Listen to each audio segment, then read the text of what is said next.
L'ex-chef de guerre congolais Roger Lumbala est jugé à Paris à partir de ce mercredi pour complicité de crimes contre l'humanité dans le nord-est de son pays en 2002-2003.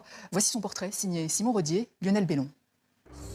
Chef de guerre, ministre, député de la République, opposant en exil, est désormais accusé de complicité de crimes contre l'humanité. À 67 ans, Roger Lumbala a vécu de nombreuses vies et il est accusé d'en avoir enlevé un grand nombre avec son groupe le RCDN.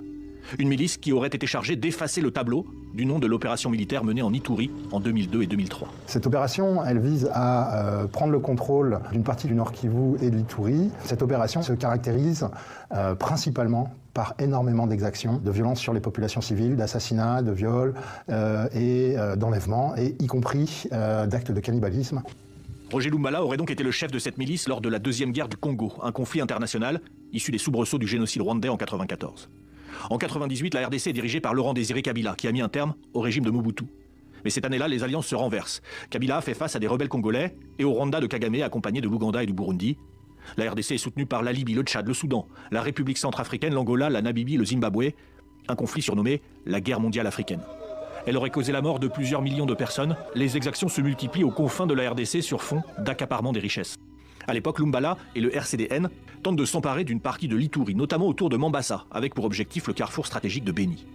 Ce procès à Paris va raconter comment et pourquoi des civils ont été massacrés sur une courte période pour gagner des territoires et du pouvoir. Roger Lumbala est accusé d'y avoir pris part. Aujourd'hui, Roger Lumbala est mis devant les tribunaux pour les exactions qui ont été commises et qu'il a soutenues et pour lesquelles il a fourni des hommes et du matériel logistique. C'est pas un destin particulier, c'est le destin d'un criminel de guerre.